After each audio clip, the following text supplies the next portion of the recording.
Hi everybody, good morning. Today we are back with the 7th lecture on Introduction to Polymer Chemistry. I am Dr. Sangeeta Radhakrishnan, and today what we are discussing is Teflon, Terylene and polyacrylonitrile. Teflon, polyacrylonitrile and Terylene. Terylene को हम डाक्रोन भी बोलते हैं या polyester भी बोलते हैं. So let us go on first to Teflon. हम सब जानते हैं टेफ्लॉन को, हम सब यूज भी करते हैं रोज अपने रोजमर्रे की जिंदगी में. सो लेट अस सी टेफ्लॉन क्या है. Teflon is poly tetra fluoro ethylene. इसीलिए फ्लोरीन, टेट्रा से टीई, फ्लोरीन से Fn and ethylene. So it is tetrafluoroethylene. Okay, polytetrafluoroethylene. And this is the formula for it. CF2, CF2. देखो टेट्रा फ्लोरो, 4 fluorine है, CF2, CF2. Ethylene क्योंकि ये ethylene से बना हुआ है. Okay, N times, that is polymer. तो इसका मोनोमर क्या है. इसका मोनोमर है CF2 डबल बॉन्ड CF2. आपको तो जानते हैं इथिलीन क्या होता है. Ethylene is CH2 double bond CH2. दोनों H को हटा दिया और यहाँ F डाल दिया. So what do you call it?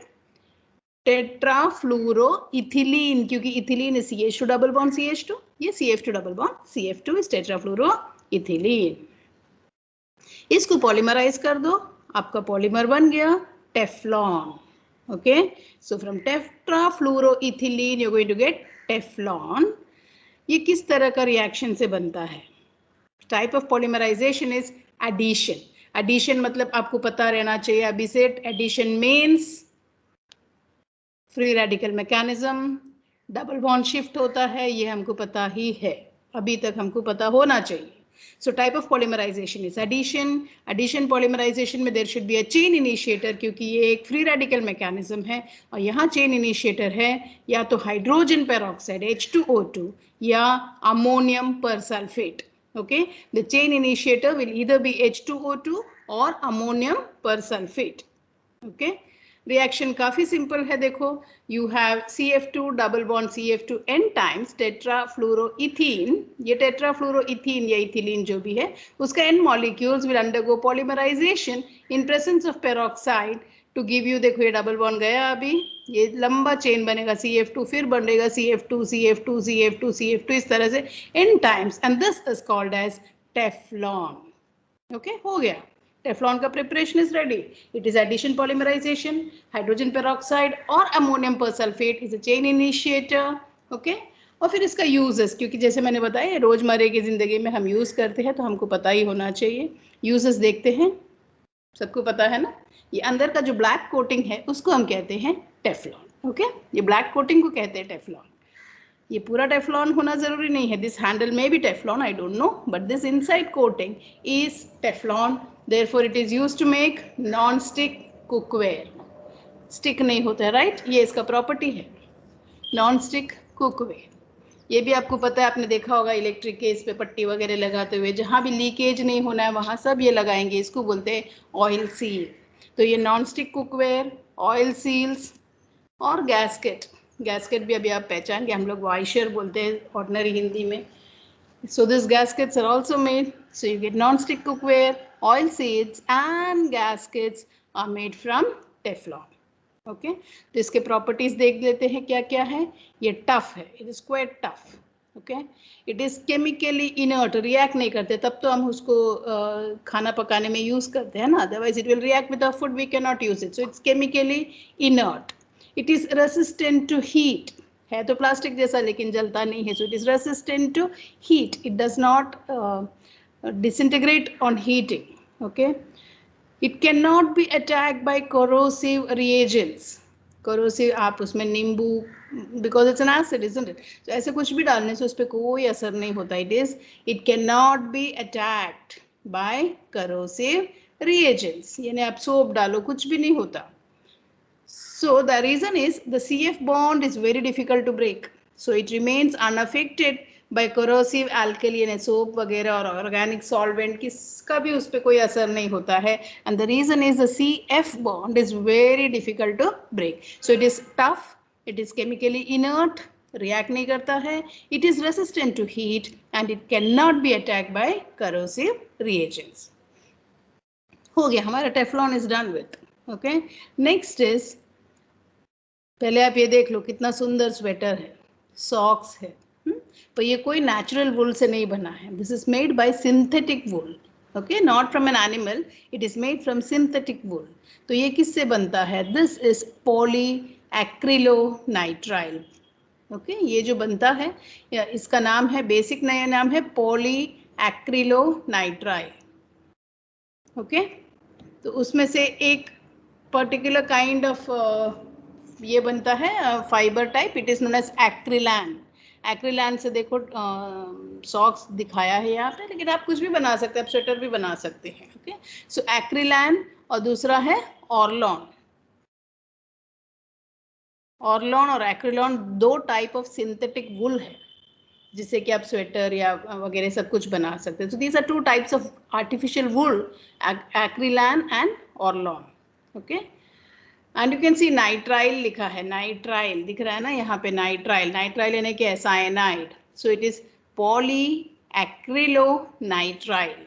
So this is a formula. Acrylo यानी CH2 डबल बॉन्ड CH-CN को हम एक्रिलोनाइट्राइल बोलते हैं, CH2 डबल बॉन्ड CH-CN को एक्रिलोनाइट्राइल बोलते हैं। उसका polymer is this poly acrylonitrile. तो इसका मोनोमर क्या होगा, acrylonitrile, CH2 double bond CH-CN, CH2 double bond CH-CN, यानी वाइनाइल साइनाइड को बोलते हैं एक्रिलोनाइट्राइल। वाइनाइल ग्रुप है, उसके साथ साइनाइड लगा है तो क्या बोलेंगे, acrylonitrile. And then it undergoes addition polymerization. तो हमारा टेफ्लॉन का भी एडिशन पॉलीमराइजेशन था, इसका भी एडिशन पॉलीमराइजेशन है, and because it is addition polymerization it's going to be free radical mechanism, तो आपको एक चेन इनिशिएटर चाहिए, and the initiator is peroxide, again peroxide. Okay, so let us see the reaction.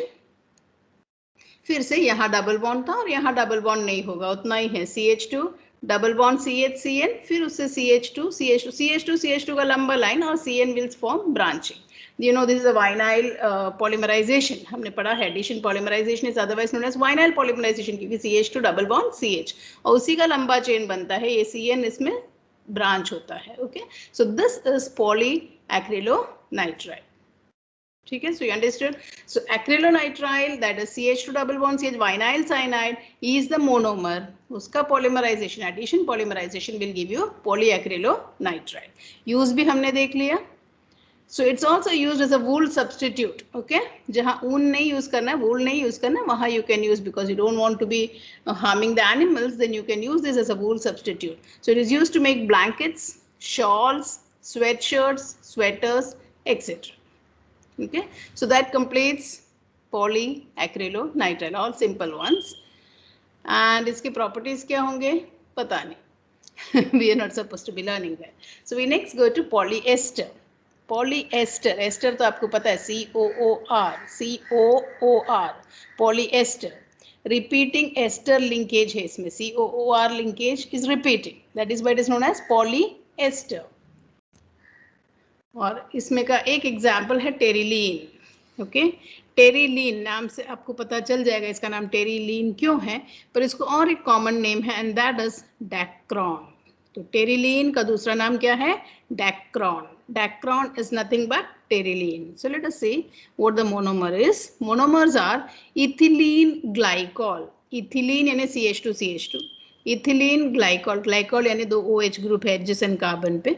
So ethylene glycol and terephthalic acid. तो अभी आपको समझ में आ गया कैसे टेरिलीन हुआ है, terephthalic का टेरी और इथिलीन का लीन मिलकर बनता है टेरिलीन, टेरिलीन। ओके, ना यहाँ पे एडिशन नहीं है, यहाँ पे condensation polymerization is taking place, condensation polymerization. तो टेफ्लॉन और पॉलीएक्रिलोनाइट्राइल में you had addition polymerization taking place, पर यहाँ कंडेंसेशन है। कंडेंसेशन हमको पता है एक छोटा मॉलिक्यूल का लॉस होता है। Okay, this much we just need to remember. तो देखते हैं रिएक्शन कैसे होता है। ये है टेरिफ्थैलिक एसिड 1,4 यानी पैरा पोजीशन में कार्बोक्सिल ग्रुप है।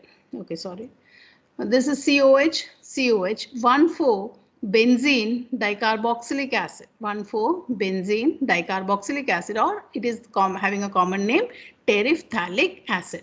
और दूसरा है इथिलीन ग्लाइकॉल, CH2CH2OH, दोनों कार्बन पे एक एक OH. So CH2CH2OH and 1,4-benzene dicarboxylic acid are the two monomers. लेकिन इसका फिर एक आपको पता है ना, इसका एक रिपीटिंग यूनिट बनेगा, that will repeat in the polymer. Okay. तो हम देखते हैं, ये है इथिलीन ग्लाइकॉल, ये है terephthalic acid. Okay, when you heat it to 420 to 460, condensation है इसलिए पानी निकलेगा. तो कैसे निकलेगा पानी? ऐसे. ओके, इथिलीन ग्लाइकॉल का H and carboxyl का OH मिलकर एक molecule of water. Because there are n molecules, you will lose n molecules of water and you will get OH, CH2, CH2O, C double bond O, CO, OH, and this will continue. यहाँ फिर से दूसरा molecule से ये OH और H of the next glycol will go, and so you will get a repeating polymer. That is it. यहाँ पे ये end में H निकलेगा, ये end में OH निकलेगा. So you will get CH2O and ये end का OH गया, polymerize हुआ n times, and this is Dacron. You need a catalyst. Zinc acetate antimony trioxide is a catalyst used here, and that is how you get polyester. Okay, या terylene या Dacron, आपको जो बोलना है. Okay, तो I hope you understood the reaction. It's very simple. सिर्फ आपको याद क्या रखना है, इथिलीन ग्लाइकॉल का फॉर्मूला क्या है, CH2OH, CH2OH. टेरिफ्थैलिक एसिड का फॉर्मूला क्या है, बेंजीन है, पैरा पोजीशन पे COOH, that's it. And then 420 to 460 Kelvin and zinc acetate and antimony trioxide catalyst, and then you lose molecules of water and it polymerizes to form teriline or Dacron. Okay, याद रखना end का H और ये end का OH, बीच का भी H and OH. That's how the water molecules are eliminated. Continuously होता है and you get long chains of the monomer and that forms a polymer finally. Okay, अभी इसका uses देखते हैं. Making a wrinkle free fabric. wrinkle free. सादा cotton में तो हमको पता है पूरा wrinkles होते हैं, और टेरिलीन यूज करने पे you get a wrinkle free fabric. Okay, there are no wrinkles in this, isn't it? Next, you use, इसको दो तरह से यूज कर सकते हैं, because polyester itself artificially prepared है, लेकिन उसको प्योर कॉटन के साथ आप मिक्स कर सकते हैं. उसको बोलते हैं टेरिकोट. टेरिकोट के कोट्स वगैरह सब बनते हैं, lungi and all this is made using terrycot. Terrycot is mixing terylene with cotton. Okay, you can mix it with wool and make terry wool. Okay, ये देखो टेरी वूल के बने mufflers and shawls and so on. ठीक है, तो uses क्या क्या है, you make wrinkle free fabric, you mix it with cotton, again fabric के लिए है, and make terry cotton, you mix with wool and make terry वूल. या फिर इसको और एक कॉमन नेम है, आपने एडवर्टाइजमेंट्स में वगैरह सुने होंगे. This is also known as, no before that I am sorry I forgot, we can also use it in safety helmet. Safety helmet में जो ग्लास है ना, वो ग्लास का स्ट्रेंथ बढ़ाने के लिए we use terylene fibre. So it is a reinforcing material. उसका स्ट्रेंथ को बढ़ाने के लिए, रीइंफोर्स मींस और बढ़ाना. So glass reinforcing material in safety helmets. Okay, और एक नाम है, it is also known as PET. PET bottles बोलते हैं ना. पेट क्या है, पॉलीइथिलीन टेरिफ्थैलेट. सेम थिंग, हम टेरिलीन बोलो या इथिलीन टेरिफ्थैलेट बोलो, because it's an ester, so phthalate. So it is polyethylene टेरिफ्थैलेट. ये यूजुअली बहुत कॉमनली बोलते हैं जब हम बॉटल्स वगैरह लेते हैं, वो ये वाले बॉटल्स जो आते हैं, these are actually PET bottles, polyethylene terephthalate. Okay, and then there is another type, ये भी एस्टर ही है, उसका नाम है पॉलीकार्बोनेट. है तो एस्टर लिंकेज, पॉलीकार्बोनेट. फिर आजकल बहुत कॉमन यूज होता है, because actually your UV rays can not penetrate polycarbonates. Okay, so it is also a high melting thermosetting resin. Polycarbonate जो है, ये एग्जाम्पल याद रखना, it's a high melting thermosetting resin. Okay, if you ask maths the following वगैरह में, what is polycarbonate? It is a high melting thermosetting resin. So let us quickly recap. Teflon बहुत heat resistant है, so it is used in making non-stick cookware. It is the CF bond is very difficult to break, so it is used It cannot, it does not react with any chemicals or any solvents or any corrosive reagents. Then we learned of polyacrylonitrile, which is actually a substitute for wool. Two types of wool are produced from it, Orlon and acrylan. And then the monomer for that was, since it is polyacrylonitrile, the monomer is acrylonitrile, which is vinyl cyanide. Okay, and then we learned pteryline. Pteryline ka monomer hai terephthalic acid and ethylene glycol. It has another name, dacron or polyethylene terephthalate, that is PET. Okay. Thank you very much. We have completed 3 more polymers.